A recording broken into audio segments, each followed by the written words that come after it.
दो राज्यों को 74,000 करोड़। यूपी रह गया खाली हाथ। नए प्रयोग की भेंट चढ़ा उत्तर प्रदेश। दिल्ली को भुगतनी होगी कीमत।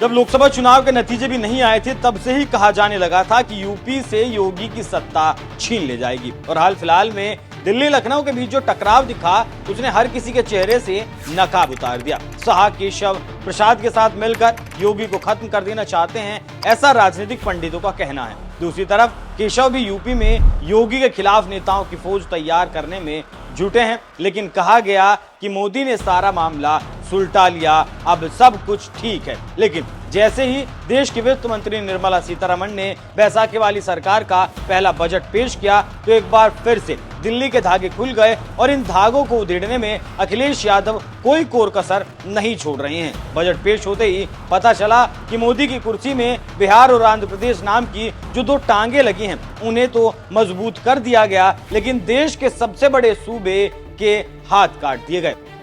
मतलब यूपी ने सीटें कम क्या दी, दिल्ली ने मुंह ही फेर लिया। ऐसे आरोप दिल्ली पर लग रहे हैं। आरोप तो दिल्ली पर यह भी लग रहे हैं कि अगर यूपी को पर्याप्त बजट नहीं मिलेगा तो लोग योगी पर सवाल उठाएंगे, क्योंकि पैसा नहीं मिलेगा तो विकास नहीं होगा, और विकास नहीं होगा तो योगी की छवि को उस वक्त आघात पहुंचाया जा सकता है। तो क्या वाकई में दिल्ली ने ये अपना आखिरी ब्रह्मास्त्र चल दिया है? और अगर ये ठिकाने पर लगा तो शाह का रास्ता साफ हो जाएगा। तो उसे समझने के लिए पहले देख लीजिए इस बजट में यूपी को क्या मिला है। लेकिन उससे पहले जान लीजिए कि बिहार और आंध्र प्रदेश को मोदी सरकार ने 74,000 करोड़ रुपए दे दिए। मतलब पैसे से मुंह बंद कर दिया गया। वहीं यूपी को कोई नई योजना भी नहीं दी गई। सबसे जरूरी शिक्षा, स्वास्थ्य, पर्यटन, सड़क के क्षेत्रों में भी कोई नई योजना उत्तर प्रदेश को नहीं दी गई, बल्कि दिल्ली मेरठ आरटीएस का प्रोजेक्ट बजट घटा दिया गया। अब बस यूपी को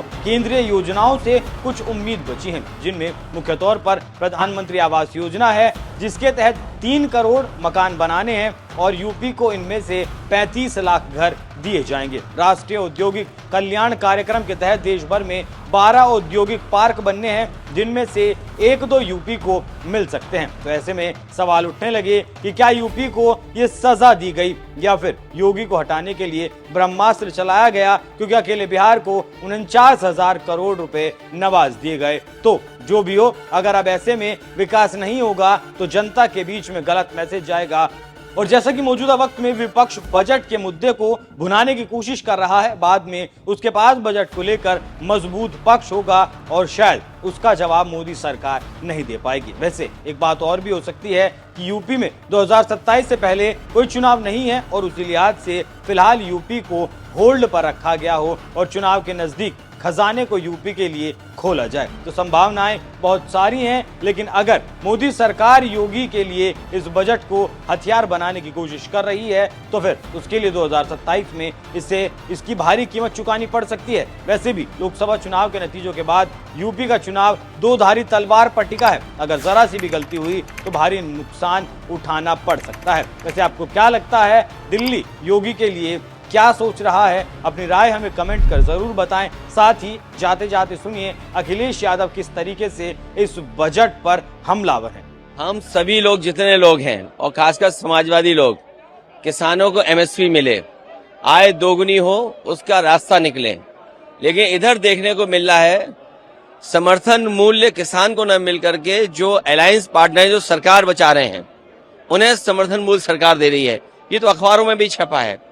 आप पहले बेरोजगार करते हैं, बेरोजगारी बढ़ाते हैं और उसके बाद ऐसी आधी अधूरी नौकरी लाते हैं जिससे किसी नौजवान का भविष्य बनने वाला नहीं है। इंटर्नशिप के बाद क्या होगा, उनको नौकरी कौन देगा? तीसरा, महंगाई को लेकर के सरकार कोई ऐसा ठोस कदम नहीं उठा पाई जिससे महंगाई नियंत्रण होती। अगर कहीं आपने मिडिल क्लास को कुछ सहूलियत भी दी है तो वो अपनी महंगाई से आप वापस ले रहे हैं। बड़े सपने दिखाए थे यूपी को, क्या मिला यूपी को? डबल इंजन की सरकार, तो डबल लाभ मिलना चाहिए था, दिल्ली का लाभ, लखनऊ का लाभ। लेकिन लगता यह है कि दिल्ली अब लखनऊ की तरफ नहीं देख रही है, या लखनऊ वालों ने दिल्ली वालों को नाराज कर दिया, उसका परिणाम हमें बजट में दिखाई दे रहा है। तो डबल इंजन का क्या फायदा हुआ? बिहार जा रहा है विकास, यूपी को क्यों छोड़ रहे हैं आप? बाढ़ अगर बिहार की रोकनी है तो नेपाल की बाढ़ रोके बिना और यूपी की बाढ़ रोके बिना आप बिहार की बाढ़ कैसे रोकेंगे? तो आपको पहले यूपी की बाढ़ रोकें, नेपाल की बाढ़ रोकें, तो बिहार की बाढ़ अपने आप रुक जाएगी।